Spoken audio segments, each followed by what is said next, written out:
রসুল বললেন আলী, চারিদিকে তো খোলা তরবারি, আর আমার তো মাথা কাটে বলে রেসছে, তো জিবরাইল আমার সাহস দিচ্ছে যে আল্লাহ পাক কোরআন আয়াত পড়ে ছড়িয়ে দিতে বলেছে বালি আর কাকর ঘরের ভিতরে, কাফেরদের চোখে পৌঁছে দেওয়ার দায়িত্ব আল্লাহ নিয়েছে। তা তুমি আমার বিছনায় আমার চাদরটা গায়ে দিয়ে শুয়ে ঘুমাও, কোনো টেনশন নেই। আমার চাদর গায়ে দিয়ে তুমি শুয়ে পড়ো, টেনশন করো না, সকাল হবে, সকালবেলা আমানতের মালগুলো নিজে হাতে বন্টন করে দেবে, আমি চলে যাচ্ছি। সেই হিজরতের রাতে রসুলুল্লাহর আলী ছিলেন ঘরের ভিতরে, তো চলে গেলেন নবী, সঙ্গে জিবরিল প্রহরী পাহারাদার। সকালবেলা কিছু সাহাবা এসে হযরত আলী রসুলুল্লাহর ঘরে এসে দেখলেন আলী শুয়ে আছে, নবী নাই। তো সাহাবায়ে কেরাম বললেন, ও রসুলুল্লাহ, সাহাবী আলী, আজকে রাতে কি ঘুম হয়েছিল?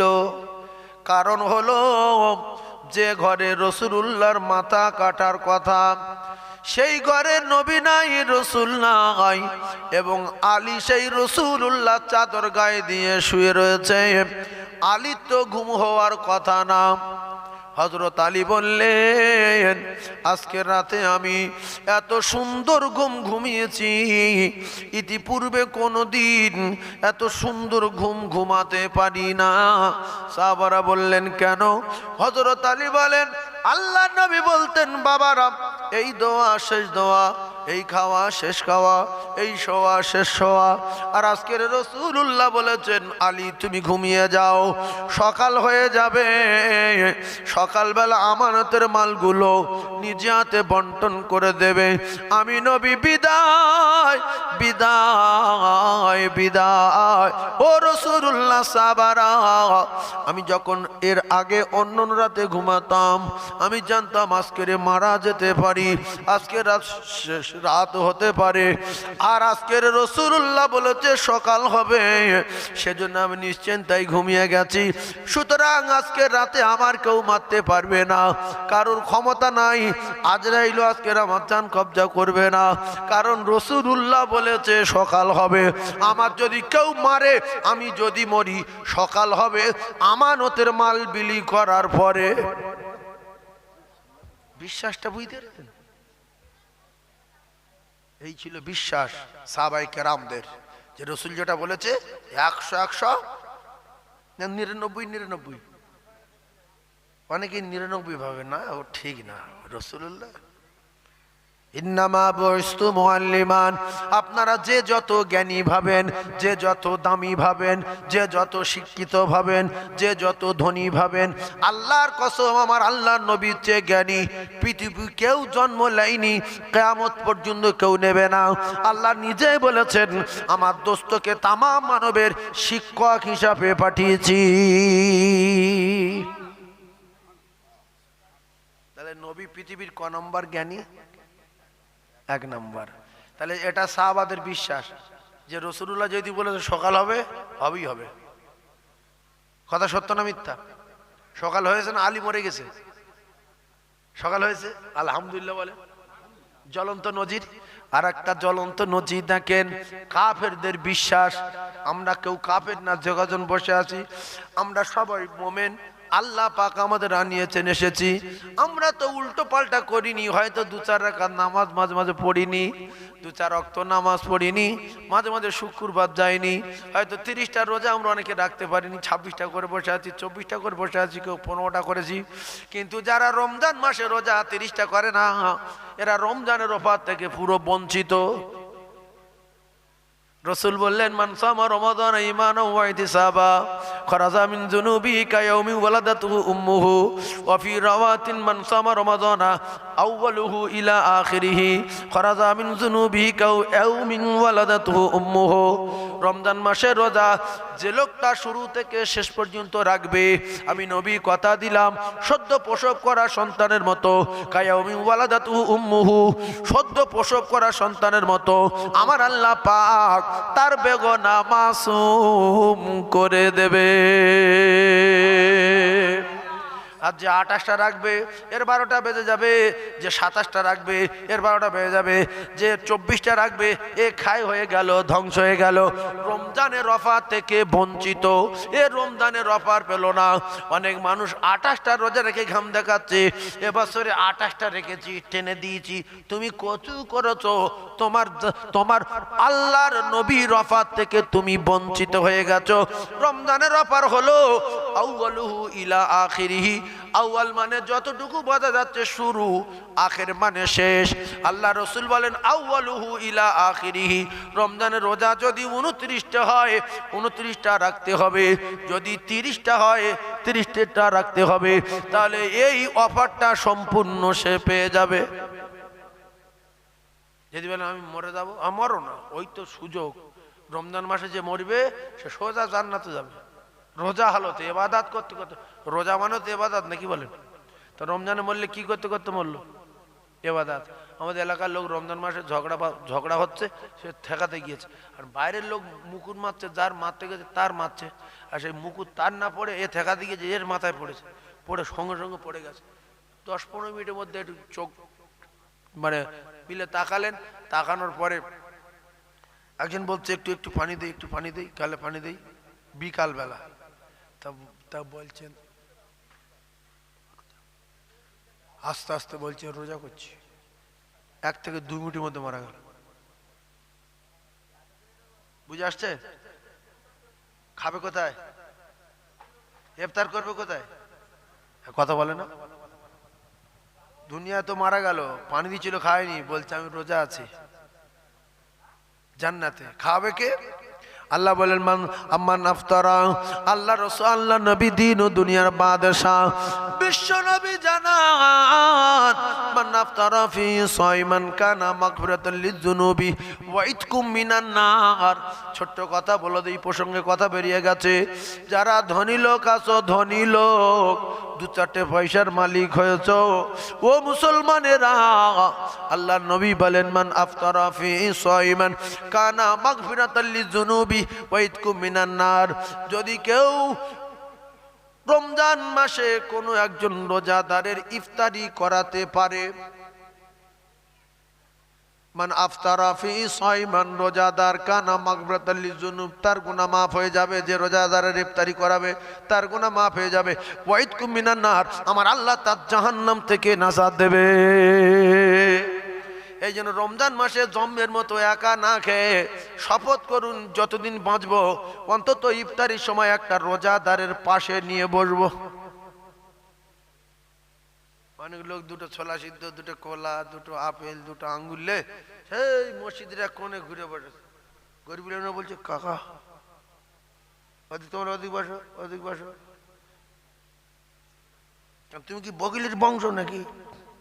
হ্যাঁ, একটা গরিব মানুষ যদি তুমি একটা আঙ্গুর খাওয়াও, সাহাবী বলেন রাসূলুল্লাহ তো আঙ্গুর নেই, কলা নেই, খেজুর নেই, শসা নেই, ডালিম নেই, নাশপাতি নেই, তা আমি তাহলে অফার থেকে বঞ্চিত?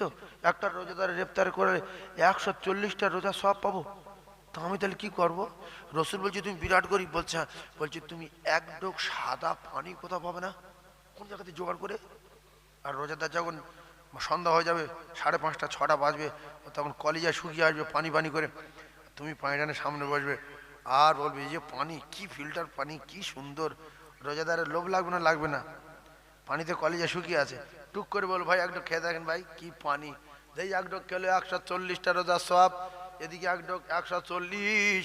কিন্তু কিছু বকিল আছে মাল গোপনে খায়। অনেকে মসজিদে ঢুক করে এক ডোক পানিকে ভালো মন্দ কেউ ছোলা, মসজিদে ছোলা 2টো গালে দিয়ে পালিয়ে আসলো, তো জানে মসজিদে নিয়ে গেলে গরিব কাঙালে দিতে হবে, বাড়ি গিয়ে খাবো জম্মের খাওয়া। মসজিদে ফরজ নামাজ পড়ে মসজিদের মাল 2টা মুড়ি গালা দিয়েছে, দেয়নি, এক ডোক পানি খেয়েছে, চা চা করে বাড়ি চলে আসছে, জম্মের খাওয়া খাবে। ভ্যানওয়ালারা সারাদিন ভ্যান চলিয়ে মসজিদে গিয়ে দেখছে এই 2টো ছোলা, 2টো মুড়ি, 3টে তরমুজ, আর এ দেখছে আমি যদি লে যাই তাহলে ভ্যানওয়ালা দিতে হবে। আল বখিল আদুবিল্লাহ, রাসূল বলছে বখিল আল্লাহর চরম দুশমন। এই বখিল হলো আল্লাহর চরম শত্রু। এরম লোক আছে কি? হ্যাঁ, অনেকের কাছে কাঁচা লঙ্কা আছে, দেখতে পাচ্ছি যে ভাই লঙ্কাটা দেন না, পকেটে রেখে দিয়েছে, বলছে নি।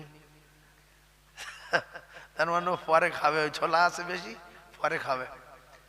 লঙ্কা দিলেও 70 দুগুণে 140টা রোজা সব।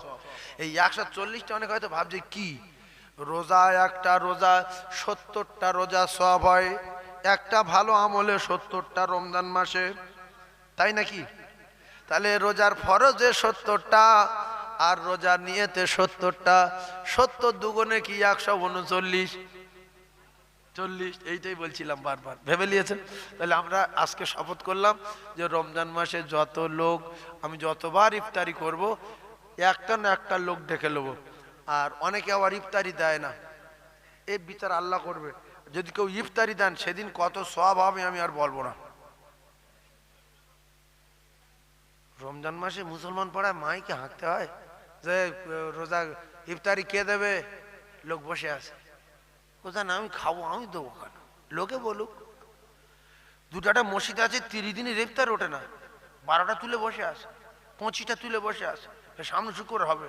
খবর লাও যে কটা আছে, কারো ছাদ দেওয়া বাড়ি, কারোর বাড়ি প্যারিস কমপ্লিট, হ্যাঁ কমপ্লিট, মার্বেল লাইন কেলি, এসি আছে, হ্যাঁ ইফতার দাও, মানে দোকে যাবে, বুঝতে পারছো না? কি লোকে এরা পাকা বাড়ি অথচ ইফতার দেয় না, এ কি ভাইজান আমার বাবাদিরা? তাহলে নিয়মটা শিখে রাখেন, প্রত্যেক দিন একটা না একটা লোকের খাওয়ালে 140টা রোজা সব, দুটো লোকের ইফতার করালে 140 কত আমি হিসাব জানি না, 280 না, নাকি বলেন? 280। তাহলে দুটো লোকের খাওয়ালে কটা পাবো? 280টা। বেশি ইফতারি করানোর দরকার নেই, দুটো লোকের খাওয়াবো। এ পাশে একজনের একটা ভালো সবেদা নেবেন বড় দেখে, যেই মাল গাছ পাকা মাল, ঠিক 1 মিনিট আগে আল্লামা সামতুল্লাহ দোয়া পড়বে, সামতুল্লাহ তার 1 মিনিট আগে মাল তুলে, এমনি হাদিস পাখি এসছে ওইগুলো নিয়ে নাড়াচাড়া করতে হয়, শিখেলেন? এই মিডিয়া যাচ্ছে, পৃথিবী ছুটবে, ইফতারি সামনে রেখে নাড়াচাড়া করতে হয়। এটা কি আপেল, এটা শশা, এটা তরমুজ, এটা ছোলা, কাঁচা লঙ্কা কই, শুধু হাঁটকানো, যত হাঁটকাবে তত ভিতরে মানে জানটা ছটফট করবে। আর আল্লাহ ফেরেশতাদের ডেকে দেখাবে, ও ফেরেশতারা সে 3টেই খেয়েছে, সারাদিন কিচ্ছু খায়নি, মাল রেডি, খাচ্ছে না। তোমরা বলো কেউ লাঠিলে ধরে আসে যে খেলে মারবো? বলছে না। কার ভয়? বলছে আপনার ভয়। আশা কিসের? বলছে জান্নাতের। আল্লাহ বলে এই জন্য রমজান মাসে আমি কবরের আযাব মাফ করে দিয়েছি, লেখা ফেরেশতাদের ছুটি দিয়েছি, আযাবের ফেরেশতাদের ছুটি দিয়েছি, জাহান্নামী ফেরেশতাদের ছুটি দিয়েছি, সব জিম্মা আমি নিয়েছি। যে আমার বান্দারা আমার খুশি করার জন্য রোজা রাখবে। আর তোরা ফেরেশতারা কি লিখবি? তোরা দম লে একমার, ইবলিসকেও বেঁধে দিয়েছি। সুবহানাল্লাহ বলেন, সুবহানাল্লাহ বলেন। তাহলে আমরা ওই যখন ওই 5:30 6টার সময় মাল নিয়ে হাটকাচ্ছি, কলজের ভিতরে জ্বালা করছে না? করছে না? শুরু বলছো ইমাম সাহেব কত বাজে? বলছে এখন 2 মিনিট বাকি। এখনো 2 মিনিট? আপনার ঘড়ি মনে হয় গন্ডগোল আছে। ভাই কত বাজে রে? এরকম করছে কেন? খাবে, দুটো খাবে। আল্লাহ দেখে কি খুশি! আল্লাহ বলছে ওই সময় আমি আল্লাহ তার আত্মীয় স্বজন যারা মারা গেছে, আমি আল্লাহ এক দিনে লক্ষ লক্ষ আত্মীয় স্বজনের কবরে আযাব মাফ করে দেই। বলুন সুবহানাল্লাহ। যারা কবরে চলে গেছে লক্ষ লক্ষ, ওই শুধু রমজান মাসে মাপ তো মাপ, আর সারা বছর কিয়ামত পর্যন্ত রোজাদার আত্মীয় স্বজনের লক্ষ লক্ষ আত্মীয় স্বজনের আমার আল্লাহ আযাবুল কবর কিয়ামত পর্যন্ত মাফ করে দেয়। সুবহানাল্লাহ বলে। কারণ এই দৃশ্য দেখে, এর বাপ মরে গেছে আর আমি এর বাপের কবরে আগুন জ্বালাতে বলিস ফেরেশতাদের, এ খাচ্ছে না। বিশ্বাস করুন, আমাদের কাছে কেউ কি লাঠি রেডি হয়ে থাকে? যে খাবে নাক ধরে মারবো, নাকও যাবে কপালও যাবে, এরকম কেউ ধরে থাকে কি ইফতারির সময়? তাহলে মাল তো 10 মিনিট আগে চলে এসছে সামনে, টুকু দূরে ছোলা গাল দিয়ে গিলেলি, একটা শশা গিলেলি, একটু পানি খেয়েলি। গোসলখানায় গোসল করতে গিয়েছে, ফিল্টার পানি পাশে, মুখে দিচ্ছে, কুলি করছে, মনে মনে হচ্ছে ঢোক মারবো, আর বলছে না, আল্লাহ দেখতে পাচ্ছে। থুতু ফেলে দিল, পানি ফেলে দিল, এই নলির দাঁত এপারে শুকনো, থুতু খেতে পাচ্ছে না। আল্লাহ বলছে বান্দা আসাউমলি ওয়া আনা উজুজা বিহি, তুই আমার জন্য খুশি করার জন্য রোজা রেখেছিস, রোজার বদলা আমি আল্লাহ নিজে, তোর গোশ না, ভাত না, তরকারি না, ডাল না, ডিম না, জান্নাত না, কিচ্ছু না, আমি নিজেই তোর জন্য হয়ে গেলাম। সুবহানাল্লাহ। রোজার বদলা কি? জান্নাত। ভাত তরকারি গোশ কিচ্ছু না। আল্লাহ বলছে আমি নিজে আসামলি ওয়ানা উজজাবি, তুই আমার জন্য রোজা রেখেছিস আর আমি তোর জন্য হয়ে গেলাম। আর তুই যখন আমার হয়ে যাবি, তোর গোশ ভাত জান্নাত টান্নাত সব তোর, মধু নাও দুধ নাও সারাবের নাও সব তোর জন্য। আল্লাহ যখন বান্দার হয়ে যাবে, বান্দার আর কোনো চিন্তা থাকবে? আল্লাহ বলছে রোজা আমার, আর আমি আল্লাহ রোজাদারদের নিজে বদলা হয়ে গেলাম। তাহলে রোজার বদলা কি? আল্লাহ নিজে। সুবহানাল্লাহ। রোজার বদলা আল্লাহ, রোজার বদলা কি? আল্লাহ। আসাউমলি ওয়া আনা আজজি বিহি। আর একটা হাদিসে রাসূল বললেন রোজা আমি আল্লাহ আমার, রোজার বদলা আমি আল্লাহ নিজে হাতে দেব। আর এই যে আগের হাদিসটা বললাম আসাউমলি ওয়া আনা উজজা বিহি, রোজা আমি আল্লাহ আমার, আর রোজার বদলা আমি আল্লাহ নিজে হয়ে গেলাম। এই কথাগুলো বলছি, ছাড়লে যদি উল্টো পাল্টা হয় তো আমার ডাকবে না, ডাকবে না যদি কি করেছেন। সেই জন্য আপনারা একটু জ্ঞানী মানুষ বুঝবেন। তাহলে আমরা যদি একটা রোজাদারের ইফতারি করাই, সওয়াব পাবো কটা? 140টা রোজাদারের কবুলিয়াত রোজার সওয়াব পাবো একটা। দুটো খাওয়ালে 280টা। তা দুটো করে খাওয়াই, দুটার লোক ওই খাওয়াবার ভয়ে মসজিদে যায়, গিয়ে এইদিকে মুখ করে সবাই বসে আছে, ওই দিকে মুখ করে বসে, সবাই নিচে তলাও সেই দুতলার কোণে গিয়ে বসেছে। বলছে কোটা খোল, প্লাস্টিক খোল, এটা খোল। ও বিরাট ওজন দেখাচ্ছে, কটা লোক বইছে, এটা খোল, ওটা বার কর, দেখা। আর গরিব ভ্যানওয়ালা বলছে ও কাকা যাও নিচে যাও, নিচে যাও, বাবা যাও নিচে যাও, যাও নিচে যাও। ইস, ওর কলচে শুকিয়ে যাচ্ছে, ছুটছে, পানি খাবে, লাস্টে এসছে গরিব মানুষ। ও জামা কাপড় খারাপ হোক আর লুঙ্গি পরে থাক, আল্লাহর কসম যদি আপনি সঙ্গে সঙ্গে ডাকেন, ও দেখছে যে এত বড় লোক, জামা কাপড় এত ভালো আর সুন্দর দেখতে, আর আমার ডেকে পাশে বসে খাওয়ালো, আল্লাহ তুমি ওর ভালো করো। এইটা হলো সবচেয়ে মারাত্মক দোয়া।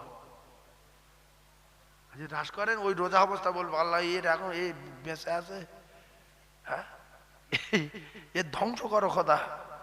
এর হাদিস কি ওয়াবারাকাত। أعوذ بالله من الشيطان الرجيم.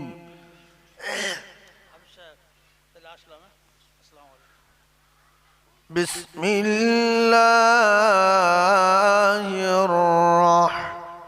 الرحمن الرحيم.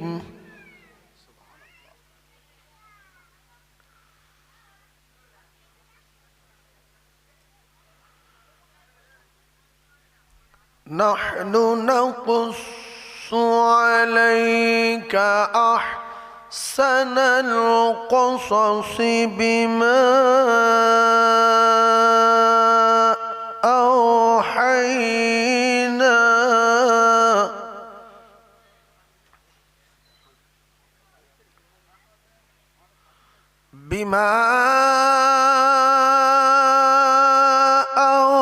أوحينا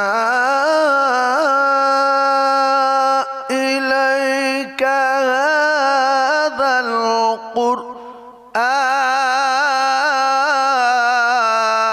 القرآن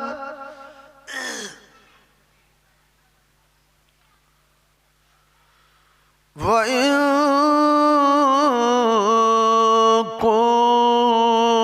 كنت من قبله لمن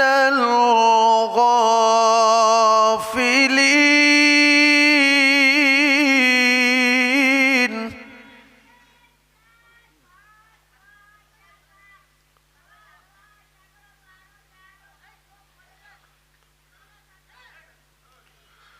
إذ قال يوسف لأبيه يا أبت إني رأيت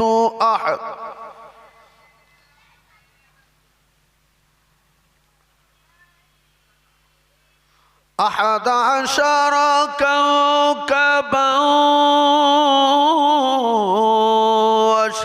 والشمس والقمر رأيتهم لي ساجدين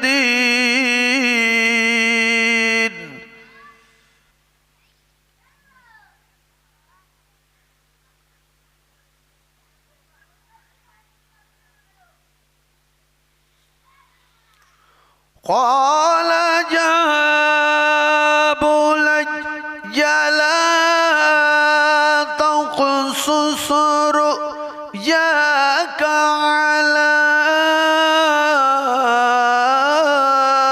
إخوتك فيكيدوا لك كيدا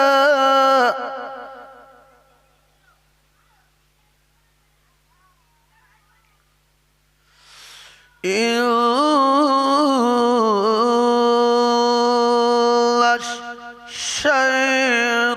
الشيطان للإنسان عدو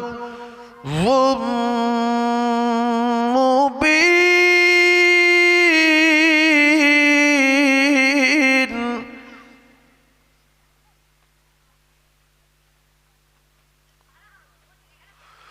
وكذلك يجتبيك ربك فيعلمك من تأويل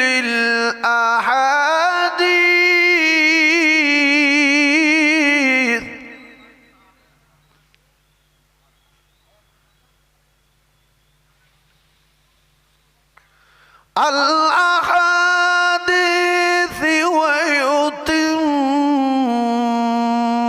نعمته عليك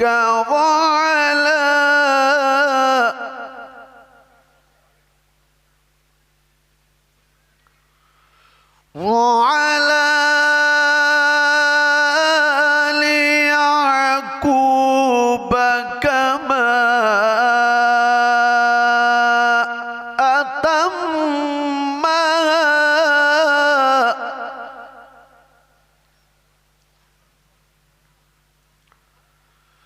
كما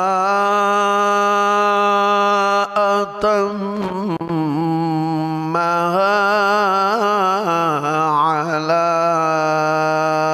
أبويك من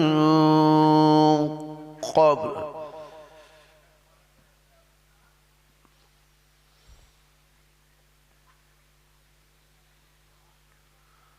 كما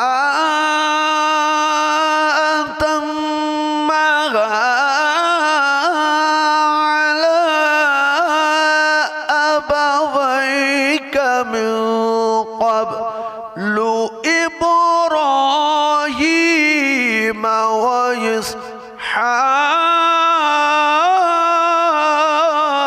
وإسحاق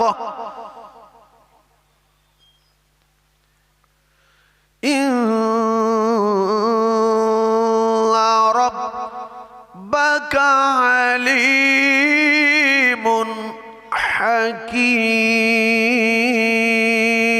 حكيم صدق الله العلي العظيم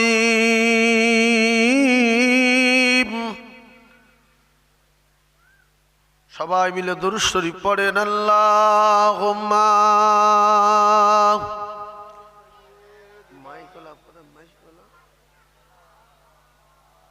মাইকম্যান তুমি যেখানেই দেখো এসে কাজ চলে এসো বাবু মাইকম্যান তাড়াতাড়ি চলে এসো জোরে জোরে দরুদ আল্লাহুম্মা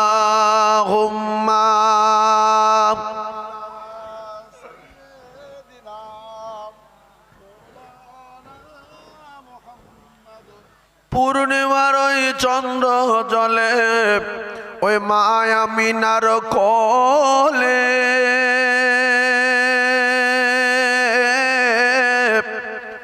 পূর্ণিমার ওই চন্দ্র জলে ওই মায়া মিনার কোলে আর আদর করে চুমা দেয় মা ওই ছেলেরই কপালে। আল্লাহুম্মা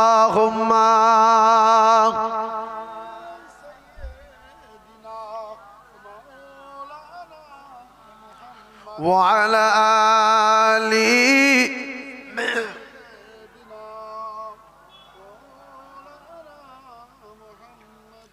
ও হালিমা আয়না ছুটে নিয়ে মুহাম্মদ,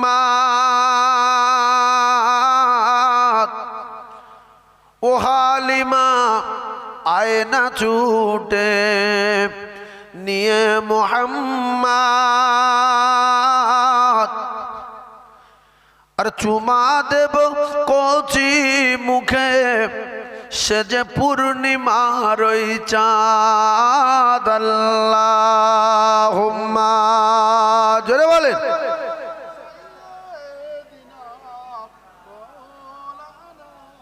ওয়া আলা আলি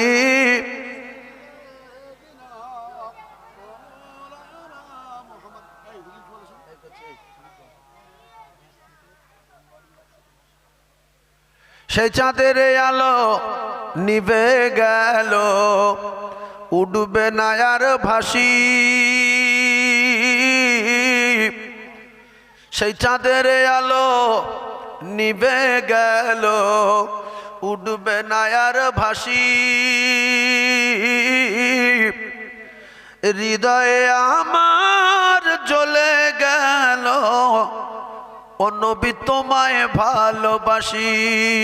সেই নবীর প্রেমে পাগল আমরা, সবাই নবীর দিওয়ানা।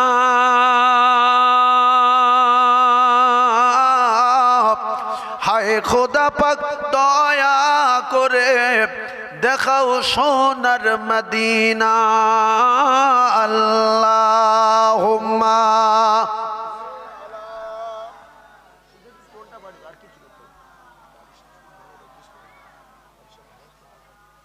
وعلى آل سيدنا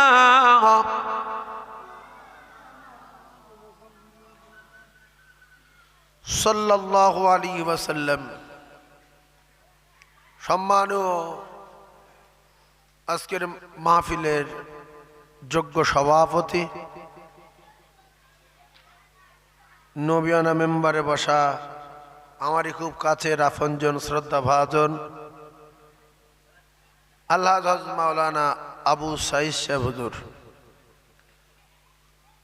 বিদায়ী বক্তা আপনার এলাকার খুব প্রবীণ আলিম, আমারই খুব মহব্বতের শ্রদ্ধা ভাজন আল্লাহ মাওলানা মোহাম্মদ আলী সাহেব, ফুরপুরা দরবার থেকে আগত আওলাদ মুসাদ্দি জামান জনাব ভাইজান হুজুর কেবলা, দিগার ওলামা হযরত, উপস্থিত আমার দিনদার নামাজি ফরেজগার মোমেন মুত্তাকি আল্লাহওয়ালা বাফা ভাইরা, পর্দানশিনা আল্লাহ ফিরু আল্লাহওয়ালি আম্মা জান ও বোনেরা, আল্লাহ তাবারক তাআলার দরবারে লাখ কোটি শুকরিয়া, যিনি আমাদেরকে রহমত করে বিভিন্ন বাড়ি থেকে, বিভিন্ন গ্রাম থেকে, বিভিন্ন গোত্র থেকে, বিভিন্ন বংশ থেকে আল্লাহর দয়ায় আল্লাহ বাঁচাই করে করে ভালো জায়গায় ফেরেশতাদের সঙ্গে আমাদের মতো কিছু গুনাহগারদেরকে তুলে নিয়ে বসিয়েছেন। এজন্য শুকরিয়া আদায় করেন, বলেন আলহামদুলিল্লাহ।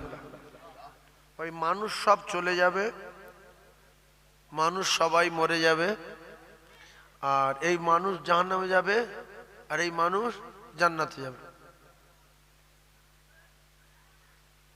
জুমার আজান হলো, কিছু মানুষ মসজিদে আসলো, কিছু মানুষ বাড়ি শুয়ে আসে, কিছু মানুষ দোকানদারি করছে, ওরা জানে তো জুমার নামাজ হয়ে গেল, জুমা চলে গেল, কারোর জন্য কি জুমা বাদলো? রমজান আসলো, কিছু মানুষ খাচ্ছে, কিছু মানুষ রোজা রাখছে, রমজান চলে গেল, কারোর জন্য বাদলো? ভাঙড়ে জলসা দিয়েছে, কিছু মানুষ এখনো খাচ্ছে, কিছু মানুষ খেয়ে শুচ্ছে, কিছু মানুষ জল শেষে বসছে, একের পর এক দুটো বক্তা চলে গেল, আমিও চলে যাব, শেষ বক্তা এসে যাবে, সব লাইন ক্লিয়ার। কারোর জন্য কারো বাঁধবে না। কেউ কেউ ভাবলাই আমি যাবো না, দাও ভাত দাও খেয়ে শোবো। তুমি ঘুমো না, দেরি করছো কেন, ঘুমো। এই কথা ঠিক না বলবো? তুমি ঘুমিয়ে পড়ো না, কোনো ব্যাপার না। আল্লাহ তোমার এখানে আসার মতো তৌফিক দিচ্ছে না কেন, এটা নিয়ে ভাবেন যে আমি কোরআনের মাহফিলে যেতে পারছি না কেন, আমার কি কোনো বেদি ভাইরাম আছে? কি হলো? আমার মতো অনেক মানুষ তো গিয়ে বসেছে। আজান হলো, মসজিদে যেতে পারছি না কেন, ব্যাপারটা কি? কিন্তু ও জানে, সেই জন্য কে জলসায় আসবে কে আসবে না, কে ওয়াজ শুনবে কি শুনবে না, তার ব্যক্তিগত ব্যাপার বাবু।